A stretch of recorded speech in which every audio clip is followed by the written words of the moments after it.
Apparently, they found out she bought a Mickey Mouse stuffed animal 37 years ago, which came with an implied terms of service agreement that requires her to become an indentured servant to Disney. Honestly, I think you make a great argument. I think Disney's gonna win, man. I forgot about that. She did buy the plushie. So I saw this article, and I'm very curious about this. It just intrinsically interested me. Okay, something about it. This tweet from Discussing Film reads, Disney is trying to get a wrongful death lawsuit from a grieving husband tossed out of court because he signed up to Disney Plus years earlier. Now, you may be asking, what the f does Disney Plus have to do with this wrongful death lawsuit, right? What does that have to do with anything? What does that even mean? Are you going to address the silverback allegations? I feel like I already have quite, I think that's true. I am a silverback. I am a gorilla. I do go gorilla mode now and then. We all do. But you're asking, what does Disney Plus have to do with this? Well, this tweet reads, his wife suffered a fatal allergic reaction at a Disney Springs restaurant, but Disney insists that the husband agreed to arbitrate all disputes with the studio when he first signed up for a 1-month trial of Disney Plus. And so I read this headline and I was like, what the f does this mean? So I thought we would dive into this article together and kind of see what is being talked about here exactly, right?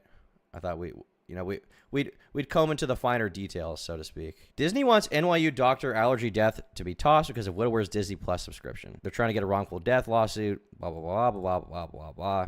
Court papers said. Canuck, his name is basically Cuck. What? This is like when yesterday on Destiny stream I found out the CEO of Dominion voting machines has been suing all these like conservative news outlets and settling with them for like millions of dollars.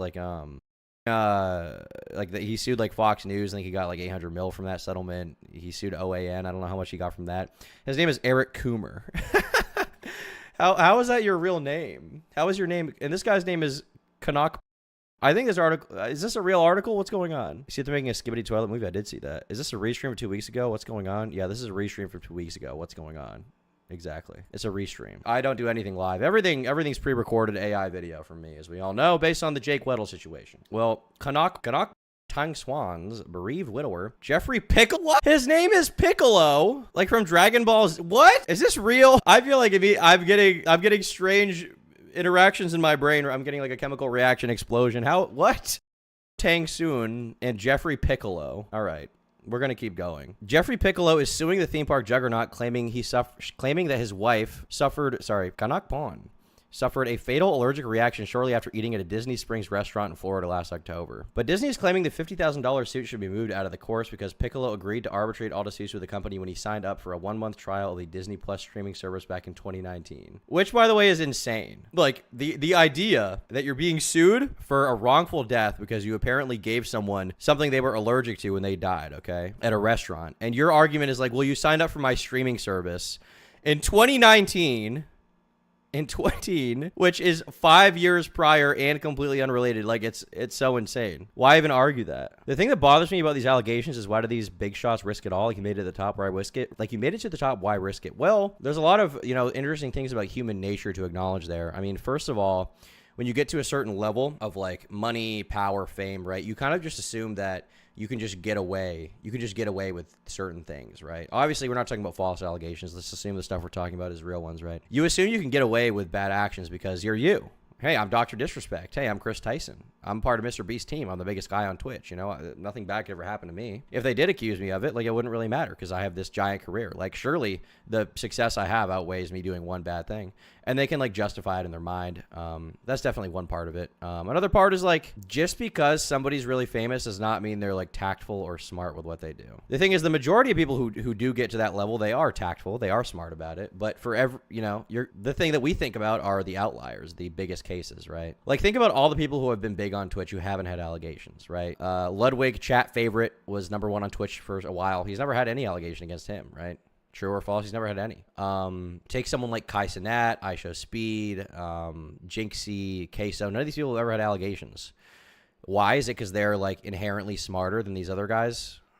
I mean, partially. But the real reason is like Dr. Disrespect is just dumb. He did something dumb. He thought he wouldn't get caught, and he got punished for it, So it's not like everybody is like that, but the ones that are really stick out in your mind, especially if you watch a channel like mine where, I do commentary videos where I talk about a lot of the negative stuff, Tom, I'm bored at work. I have you on speaker. Say something incentive and funny. I almost said something so bad. As soon as I read that, I almost did something terrible. I almost did something absolutely terrible. Are you packed? Are you talking about my dick? Am I packed? Oh, am I packed? Yeah, I am packed. Yes, I am packed. Smaggle says, that isn't true. You remember the CoffeeZilla iShowSpeed scam. Okay, that's not the same thing. We're talking about like sexual allegations here. Obviously, he did that, but I think you can make the argument that I don't think Aisha Speed even knew what he was doing. I don't think Aisha Speed's a particularly smart person. I think he saw he was going to get paid. He was like, cool. I don't think he really thought about it, so I don't think that really factors in. Obviously, at some level, people who are that big are going to get some allegation against them, maybe at some point, but I'm talking about like, you know, sexual impropriety allegations. Piccolo's attorneys have slammed Disney's latest motion as preposterous and outrageously unreasonable. In the May 31st motion filed in Orange County, Florida, Circuit Court, Disney argued that the Disney Plus subscriber agreement Piccolo signed years earlier on his PlayStation called for any dispute, with the exception of small claims, to be resolved by individual binding arbitration. The company added that Piccolo agreed to similar language when he used the My Disney Experience app to buy tickets to visit the Epcot theme park in September last year, a month before the ill-fated trip. Well, yeah, but I don't think that anybody who's going to Disney is assuming that their allergic wife is going to be served food that she's allergic to and die, right? Like I don't think he assumed that. And I highly doubt the paperwork can cover anything like that. Good day, Tom. With the current evidence, do you believe Mr. Beast is quote unquote cooked? I mean, he's cooked from my perspective. I don't know if his career is going to take a big hit, but we'll get into that a little later because there is some stuff I want to go over that may be posing a threat to his Amazon deal. In the May 31st motion filed in Orange County, blah, blah, blah, blah, we read that part. Piccolo's lawyers have fired back, insisting in an August 2nd motion that Disney's argument is fatally flawed.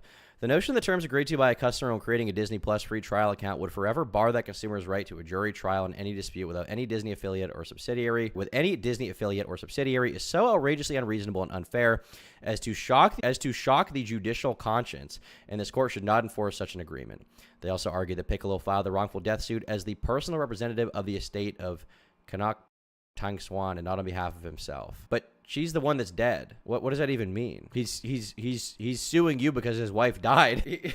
He's suing you because his wife died. She's dead. She can't sue you anymore. What does that even mean? Maybe to go to family? I mean, he is the family. It's the definition of family. It's her husband. That's what a family is. This seems like just some Hail Mary for Disney to try to get out of this, right? To just not have to deal with this. And if they did enforce this, if the court somehow did enforce this and agree with that and dismiss the lawsuit, that would be insane.